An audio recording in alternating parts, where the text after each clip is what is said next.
what was the role of Bankim Chandra in the modern Indian history and how he reshaped the freedom struggle at that time. और हमारे उस समय की जो freedom struggle था, the spirit of nationalism, उसको जगाने के लिए और उसमें लोगों में अवेयरनेस लाने के लिए, for the cause of nationalism, Bankim Chandra Chatterjee की क्या मेजर कंट्रीब्यूशन रही है. Bankim Chandra Chatterjee, he was collector also in the government services.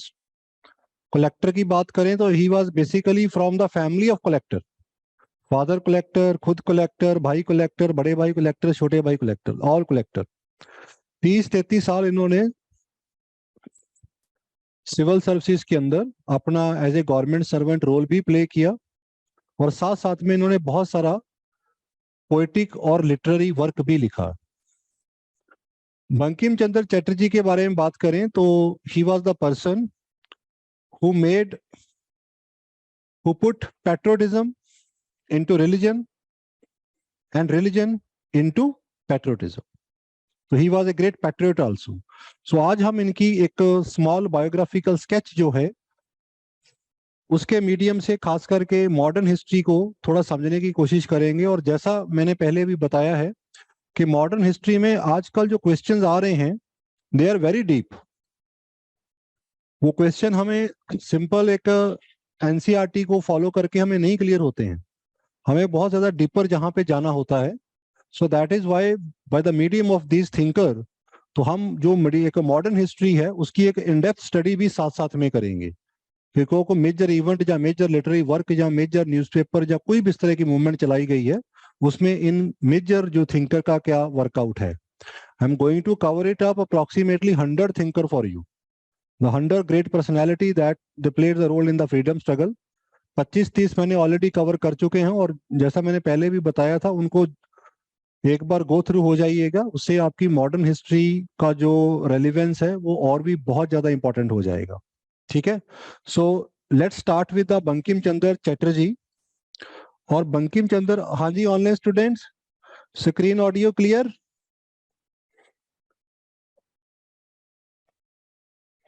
Okay.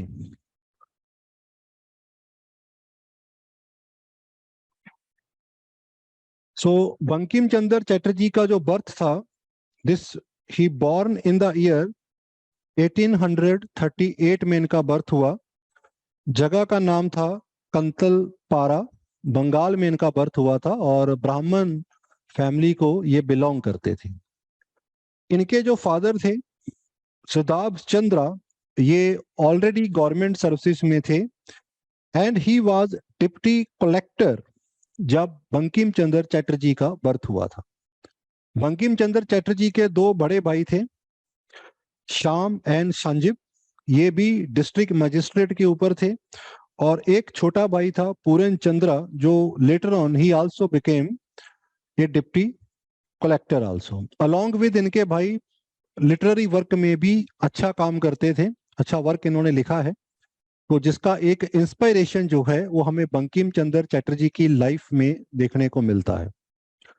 और क्योंकि इतने कलेक्टर इनकी फैमिली से निकले थे, so that is why he was known as a family of deputy collector और द डिप्टी मजिस्ट्रेट. तो गवर्नमेंट सर्विस में इनका एक फैमिली का एक बहुत इंपॉर्टेंट कंट्रीब्यूशन जो है वो रहा है. बंकिम चंद्र चटर्जी की जो स्टार्टिंग का एजुकेशन था, it started in 1844 Midnapore Bengal में स्टार्ट हुआ, जहां पे इनके फादर उस समय पोस्टेड हुआ करते थे.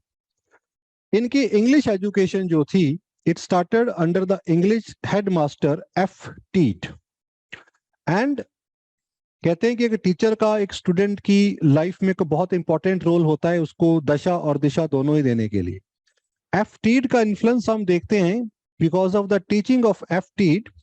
बंकिम चंद्र जो थे, he master the English language in later life. और यही एक रीजन है कि इनका इंग्लिश चाहे पोइट्री हो या प्रोज हो, उसमें एक बहुत इंपॉर्टेंट कंट्रीब्यूशन जो है वो एज ए लिटरेरी फिगर हमें देखने को मिलता है, जो इन्होंने ये लैंग्वेज के ऊपर यहाँ पे मास्टरी किया. जब इनके फादर की ट्रांसफर मिदनापुर से यहाँ पे होती है तो तब इनको हुगली भेजा जाता है और हुगली में ये हुगली कॉलेज को ज्वाइन करते हैं 1849। अगर एज ए स्टूडेंट की बात की जाए तो he was a brilliant student. उस समय के जो स्कॉलरशिप एग्जामिनेशन होते थे 1854 जो 56, दोनों ही स्कॉलरशिप एग्जाम जो थे बंकिम चंद्र चटर्जी ने पास किए थे and he did it in very flying colour at that time. जब ये हुगली कॉलेज में थे तो तब एक कंपटीशन ऑर्गेनाइज किया गया। ये कंपटीशन ऑर्गेनाइज किया गया बाय सामबाद प्रभाकर। जानते हैं क्या था जी? What was Sambad Prabhakar? It was started by Ishwar Chandra Gupta. तो सामबाद प्रभाकर एक बंगाली डेली न्यूज़पेपर था। तो जैसे कंपटीशन होते हैं तो उनमें एक कंपटीशन ऑर्गेनाइज किया गया था जिसके अंदर पोइट्री कंपटीशन था, जिसमें बंकिम चंद्र चटर्जी जो था इनको उस समय एक कैश प्राइज और एक प्रोमिनेंट इनको पोजीशन उसमें मिली, जिससे इनका एक लिटरेरी कैरियर की जैसे होता है कि थोड़ी शुरुआत जो थी वो होनी शुरू हो गई। 1856 में इन्होंने प्रेसिडेंसी कॉलेज कैलकाटा को ज्वाइन किया for the purpose of studying law. और 1858 में ही कैलकाटा यूनिवर्सिटी ने बीए एग्जामिनेशन का कोर्स जो था वो ज्वाइन किया, स्टार्ट किया इसको। उस समय बीए एग्जामिनेशन को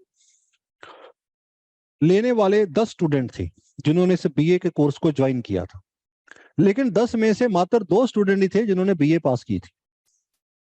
और उनमें से एक नाम जो थे ही वाज बंकिम चंद्र चटर्जी। इसीलिए बंकिम चंद्र चटर्जी का नाम कैलकाटा यूनिवर्सिटी की जो फर्स्ट ग्रेजुएट की लिस्ट है उसमें आता था। और मॉडर्न हिस्ट्री में हम रीड भी करते हैं कि ये यूनिवर्सिटियां बनाई गई थी, बॉम्बे यूनिवर्सिटी, मद्रास यूनिवर्सिटी, जहां उस समय Calcutta university, it was made on the same pattern as the London university. और ये एक कमेटी थी, कमीशन अपॉइंट किया गया था, उसकी रिकमेंडेशन के ऊपर बनाई गई थी। Do you know what is the name of that commission?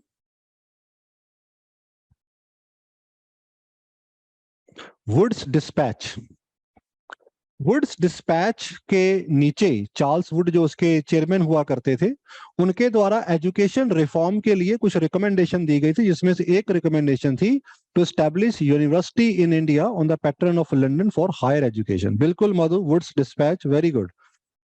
ठीक है, तो इसके चलते क्योंकि इन्होंने बीए ज्वाइन कर ली थी तो इनका जो लॉ की एजुकेशन थी वो बीच में रुक गई, जिसको इन्होंने बाद में कंप्लीट किया इन द ईयर 1869। सो बंकिम चंद्र चटर्जी ने बीए भी पास किया और along with he also completed his law degree also. इसके बाद ही स्टार्टेड हिज कैरियर की बात करते हैं तो he started his government services में ज्वाइन किया। उस समय एक सबऑर्डिनेट एग्जीक्यूटिव सर्विसेज हुआ करती थी, उस एग्जाम को इन्होंने क्लियर किया and he was appointed as deputy magistrate और बाद में ये डिप्टी कलेक्टर भी बने। और ज्यादातर इनकी पोस्टिंग देखी जाए तो बांग्लादेश के पास एरिया में इनकी जो है वो ज्यादा पोस्टिंग हुई है। और तकरीबन 33 ईयर सर्विसेज के अंदर 13 मेजर जो डिस्ट्रिक्ट प्रोविंसेस थे बंगाल पे, वहां पे Bankim Chandra Chatterjee as a government services officer जो थे वहां पे तौर यहाँ पे रहे। अगर एज ए ऑफिसर की हम बात करते हैं तो he was very open minded, very brave and very mannerful also, and he was also very much aware about the Indian condition at that time, particularly अगर हम peasantry की बात करते हैं, जब बाकी चीजों की बात करते हैं तो he was very much aware at that time। यही एक रीजन था because he was very frank, very fearless, and he openly criticized the way the British administrator were governing in India और उस समय का जो ब्रिटिश एडमिनिस्ट्रेशन जो था चल रहा था। And that is one reason कि जितने भी इनके सीनियर थे, collector Buckland in 1881, collector Westmacott in 1883 and collector Baker in 1888 के साथ इनकी अक्सर कन्फ्लिक्ट जो थी वह यहाँ पे चला करती थी। रामाकृष्ण मिशन के साथ इनकी काफी अच्छी दोस्ती हुआ करती थी और अक्सर उनके साथ बातचीत किया करती थी। तो रामाकृष्ण मिशन इनको अक्सर कहते थे कि बंकिम बंकिंग का मतलब bent elite, bank bank bent elite, ये थोड़ा झुकना। तो कहते यार तुम्हारे नाम में ये बेंट इलिट का क्या मतलब है? तो उपाध्याय जी बड़े मजाक में उनको बोलते थे, कहते कि क्योंकि इंग्लिश की लातें इतनी खाई हैं that I got little bit bent. And लाते का मतलब the way he got criticise, he criticized the British administration and the way the British respond to him. So इसी टाइम पे इन्होंने काफी नॉवेल्स लिखे और उन्हीं नॉवल के वर्क में चलते चलते ये काफी फेमस भी हुए। लिटरेरी वर्क में थोड़ा इंटरेस्ट काफी डीप होना शुरू हो गया, एक्सप्लोर करना शुरू कर दिया, तो जिसकी वजह से इन्होंने गवर्नमेंट सर्विसेज में जो इनका इंटरेस्ट था उसमें ज्यादा नहीं रहा और 1891 की एज में इन्होंने रिजाइन दे दिया। सेम ईयर 1894 में इनको राय बहादुर का टाइटल भी दिया गया। उस समय ब्रिटिश जो होते थे वो टाइटल दिया करते थे, तो राय बहादुर का टाइटल इनको दिया गया था। और एक prominent order of the British empire, एक जो अवार्ड था ये भी बंकिम चंद्र चैटर्जी को दिया गया for his distinguish government services at that time. अब अगर हम इनके लिटरेरी कैरियर की बात करते हैं तो basically while he was serving as a government officer, he was continuously writing and publishing books also.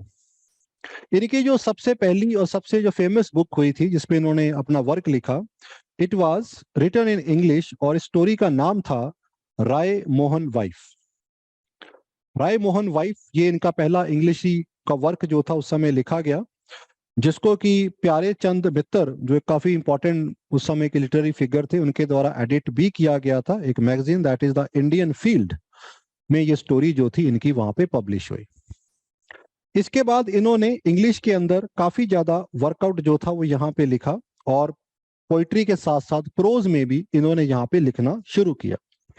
While he was writing in English, जैसे एक होता ना एक लैंग्वेज का, जब हम किसी चीज को पोइट्री अगर हम लिखना शुरू करते हैं, suppose we are writing poetry in English, we are writing poetry in Hindi, we are writing poetry in Punjabi, Bengali, एक टच सा होता है कि जहाँ पे दिल करता है कि जो वर्डिंग है, जो जज्बात हैं, वो उतने बढ़िया इंग्लिश में नहीं एक्सप्रेस होते जितने कि मेरे हिंदी, पंजाबी, बंगाली इस लैंग्वेज में होते। And the same thing was Bandopadhyay को भी फील हो रहा था कि मैं जितना बढ़िया बंगाली में अपने आप को एक्सप्रेस कर सकता हूँ, जो अपने आइडिया एक्सप्रेस कर सकता हूँ, उतने शायद मैं इंग्लिश में नहीं कर पाता हूँ। और कुछ भी कहिए, it was a turning point in the Bengali literature, क्योंकि इसके बाद बंगाली लिटरेचर में इनके द्वारा काफी वर्कआउट जो था लिखा गया। बंगाली लिटरेचर में बंदोपाध्याय जी का जो पहला नॉवल था इट वाज दुर्गेश नंदनी, बंगाली में लिखा गया था जी 1865 में। और यहां से हम देखेंगे कि बंगाली लिटरेचर में एक नया मोड़ और एक नया अध्याय जो था वो चट्टोपाध्याय के साथ यहाँ पे जुड़ना स्टार्ट हुआ। हालांकि इंग्लिश का जो उस समय का जो इन्फ्लुएंस था, the kind of English romantic history and all, उसका इन्फ्लुएंस बंगाली में इनके जो पब्लिकेशन था वहां पे देखने को क्लियर कट मिला वहां पे, लेकिन बंगाली में इनकी पॉपुलैरिटी तो थी वो काफी ज्यादा हुई। सेकंड नॉवल लिखा कपल कुंडला। कपल कुंडला जो नॉवल था it was basically written about the tragic story of a girls के ऊपर जो था लिखा गया था, जो काफी पॉपुलर हुआ, काफी लोगों को पसंद आया। और एक नॉवल इनके द्वारा लिखा गया मृदनलिनी। मृदनलिनी जो नॉवल था it was basically the story based on story of Minhajuddin, जब बख्तियार खलजी ने बंगाल के ऊपर अटैक किया था और उसके साथ मात्र 17 हॉर्समैन थे जिसके मीडियम से उसने बंगाल के ऊपर अटैक किया था। ये जब हम सल्तनत हिस्ट्री पढ़ते हैं तो तब ये हमारा एक आते हैं। बख्तियार खलजी वाज, कौन था बख्तियार खलजी? Who was Bakhtiyar Khalji?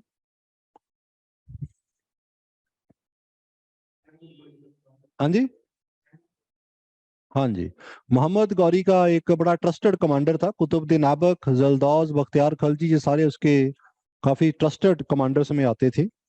तो बख्तियार खलजी की उसकी विक्ट्री के ऊपर ये उस समय स्टोरी जो थी लिखी गई थी, जहां पे हमें ये पहला आइडिया देखने को मिला कि जहां पे जो बंकिम चंद्र जी थे, इन्होंने एक सेंस ऑफ नेशनलिज्म और पैट्रियोटिज्म को जगाने की कोशिश की कि किस तरह से 17 लोगों ने आके पूरा हमला कर दिया, ये सब चीजें हो गई।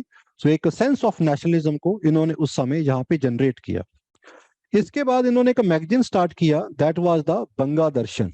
बंगा दर्शन भी इनके द्वारा ही स्टार्ट किया गया था, 1872 में स्टार्ट किया गया, और 4 साल तक इनका एडिशन वो करते रहे by writing the various work in this magazine here. बाद में उन्होंने इसका कामकाज जो था अपने ब्रदर संजीव चंद्रा को दे दिया गया। थोड़े समय तक ये मैगजीन रहा, लेकिन उसके बाद ये मैगजीन जो था, जो वर्कआउट जो था वो थोड़ा बंद हो गया। इस बंगा दर्शन के अंदर बंकिम चंद्र जी ने हर चीज के ऊपर ऐसे लिखा, चाहे वो हिस्ट्री थी, चाहे वो सोशियोलॉजी थी, चाहे वो रिलीजियस लिटरेचर था, चाहे वो फिलॉसफी थी। तो प्रोज का भी एक बहुत बड़ा वर्कआउट जो था इन द लिटरेरी सेंस में बंकिम चंद्र चटर्जी के द्वारा बंगा दर्शन के अंदर लिखा गया। जब बंगा दर्शन बंद हुआ तो इसके बाद बंकिम चंद्र चटर्जी ने एक और जर्नल स्टार्ट किया, दैट इज प्रचार। देखिए, ये वो पॉइंट होते हैं जहां पे अक्सर सिविल सर्विसेज में क्वेश्चन पूछ लिया जाता है, और ये मॉडर्न इंडिया का वो पार्ट है जहां पे मैचिंग क्वेश्चन डाला जाता है। किसी ना किसी मैगजीन का, किसी ना किसी न्यूज़पेपर का कोई ना कोई पार्ट जो है वो मैचिंग के लिए डाल दिया जाता है कि ये किसने लिखा है, किसने नहीं लिखा है। और नॉर्मली जब हम बुक्स पढ़ते हैं, जैसे हम हमारा जो नॉर्मल बेस रहता है दैट इज एनसीईआरटी हो गया, जहां हम स्पेक्ट्रम को रीड कर लेते हैं, तो उसमें ये सब चीजें इतनी डिटेल में हमें नहीं मिल पाती हैं, बहुत सारी चीजें उसमें मिस हो जाती हैं। और दैट इज वाई समवेयर, क्योंकि मैं पहले भी ये चीज मैं आपको बहुत बार डिस्कस कर चुका हूं कि as a examiner I know that what you have read and what you have not read. ठीक है, सो जब क्वेश्चन बनाए जाते हैं तो एक उसके अंदर एक नेचुरली एक लेवल ऑफ डिफिकल्टी बनाया जाता है, और उस लेवल ऑफ डिफिकल्टी को समझने के लिए हमें एक एक्सपेंडेड स्टडी में जाना पड़ता है। और जो एक्सपेंडेड स्टडी हम कर लेते हैं तो we are finding the question are very easy, लेकिन जब वो एक्सपेंडेड स्टडी नहीं होती है फिर वो क्या होता है, एक उड़ता तीर होता है जो हमें लगता है कि बड़ी जोर से लगा। ठीक है, सो इसने ये यहाँ पे स्टार्ट किया, और इसका जो कामकाज था, इसका सन इन लॉ था रखल दास बैनर्जी, उसको इन्होंने यहाँ पे दे दिया। सो अल्टीमेटली हमारे लिए जो इंपॉर्टेंट यहाँ पे समझने वाला है कि इनके द्वारा 2 मैगजीन स्टार्ट किए गए, वन इज द बंगा दर्शन और दूसरा है प्रचार। That is the important point जो हमें यहाँ पे पता होने चाहिए। अगर हम एज ए गवर्नमेंट क्रिटिक्स की बात करें, क्योंकि इनका नाम नेशनलिज्म के साथ भी जो है वो काफी जुड़ता है, तो हालांकि जो बंकिम चंद्र चटर्जी थे, no doubt he was a part of the British administration, but he was a bitter critic also. He was criticizing the way British were ruling in India, particularly the way the administration were handled by them. इसके लिए ही इन्होंने बहुत सारी उस समय workout लिखे अपने writings के अंदर, जैसे कि बंगला ससनेर काल, मुचिरम गुरेर जीवन चरित, ये थोड़े बंगाली वर्क से लिखे गए। ये जो वर्क लिखे गए हैं, बंगला ससनेर काल और मुशीराम गुरेर जीवन चरित, ये देवर बेसिकली एक literary critical work regarding the British rule in that time, जिसके अंदर ब्रिटिश रूल को वहां पे क्रिटिसाइज भी किया। पीजेंट किसानी के जो द दुर्दशा के लिए, the way they were basically treating the, क्योंकि हमें पता है कि पीजेंट की कंडीशन हमेशा ही बहुत बुरी रही है, और ब्रिटिश टाइम पे तो बहुत ही ज्यादा बुरी रही है। जब भी कोई सूखा फेमाइन पड़ता था, एक तरफ तो ये नेचुरल कैलेमिटी वो किसान को मारती थी, और दूसरे से ये ब्रिटिश और जो क्लासेस होती थी, जमींदार एंड ऑल दिस पीपल, जो कहते थे आके कि भाई हमें तो रेवेन्यू चाहिए, बारिश हुई या नहीं हुई हमें इससे कोई लेना देना नहीं है। तो किसानी के लेके ही वॉज वेरी पर्टिकुलर, क्योंकि बड़ा लंबा समय इन्होंने गवर्नमेंट सर्विसेज में स्पेंड किया था बंगाल में, और Bengal was one of the prominent land for agriculture. Ganga Brahmaputra का डेल्टा था, एग्रीकल्चर यहाँ पे काफी थी, तो किसानी से काफी जुड़े हुए थे। तो इसके लिए इन्होंने जो किसानी का दर्द जो था, खास करके उनकी पॉवर्टी और उनकी जो दुर्दशा हुई, उसके लिए एक वर्क इन्होंने लिखा, दैट इज द बंगादेशर कृषक। कृषक हम नॉर्मली किसान के लिए यूज कर देते हैं, ठीक है, द बंगादेशर कृषक, ये वर्क लिखा गया, किसानी के लिए खास करके लिखा। और यहीं से हम यहाँ पे देखेंगे अपने नॉवल और ऐसे के मीडियम से he put a new sense of nationalism and patriotism among the masses there. He converted patriotism into religion and religion into patriotism. ठीक है। और इनकी खास बात, जब भी हम इनके बारे में मॉडर्न हिस्ट्री में पढ़ते हैं तो हम इनका इंपॉर्टेंट कंट्रीब्यूशन जो है वो वंदे मातरम की फॉर्म में पढ़ते हैं। इनके द्वारा एक नॉवल लिखा गया था, दैट वाज द आनंद मथ, जिसके अंदर ये वंदे मातरम का जो स्लोगन है, जो बाद में कैलकाटा की गलियों में सबसे ज्यादा गूंजा, और गूंजा कब? 1905 में, जब स्वदेशी मूवमेंट की स्टार्टिंग हुई थी। स्वदेशी मूवमेंट के टाइम पे कैलकाटा की शायद ही कोई ऐसी गली, नुक्कड़ या कोना था जहां पे वंदे मातरम का नारा नहीं गूंजता था। और वंदे मातरम का मतलब क्या था? ए सल्यूट टू मदरलैंड। तो ये आनंद मत से लिखा गया था, जो हमारे आगे बड़े लंबे समय तक हमारे फ्रीडम स्ट्रगल का एक मेन स्लोगन बन के रहा है। अब इसके अंदर, नॉवल के अंदर हम यहाँ पे देखें तो बेसिकली ये नॉवल का मेन प्लॉट क्या था? ये नॉवल का जो मेन प्लॉट था, इसके अंदर एक ग्रुप ऑफ सन्यासी होता है, जहां जिसे हम सनातना जहां चिल्ड्रन भी कह देते हैं, जिन्होंने अपना घर बार और अपना जो भी कामकाज था वो सारा छोड़ के पूरी की पूरी अपनी जो लाइफ थी वो देश के लिए और कंट्री के लिए डेडिकेट की थी। That was the main plot of this novel. और इसी से ही हम देखेंगे, ये हमारा जो वंदे मातरम का नारा जो था, ये बाद में जाके हमारा नेशनल सॉन्ग बना, and it has the equal status along with Jana Gana मन कंपोज बाय रविंद्रनाथ टैगोर। ठीक है जी। So this was the a small biographical sketch of Bankim Chandra Chatterjee and his major contribution in our modern Indian history. इसके बाद भी इनके जो इंपॉर्टेंट वर्क हैं उसके लिए मैंने अलग से ये सारे वर्क इनके लिखे हुए हैं कि इन्होंने फिक्शन में क्या क्या इंपॉर्टेंट वर्क लिखे, जैसे कि हमने दुर्गेश नंदिनी, कपल कुंडला, मृदलनी, विष वृषका, that is the poison tree. इस तरह का अगर आप काम देखेंगे तो कम से कम भी 15-20 वर्क जो थे फिक्शन में लिखे गए। रिलीजियस कमेंट्री में बात करें तो Krishna Charita, the life of Krishna, Dharma Tattva, the principle of religion, Dev Tattva, the principle of divinity, and Shrimad Bhagavad Gita, commentary on Bhagavad Gita, ये वर्क इनके द्वारा लिखे गए।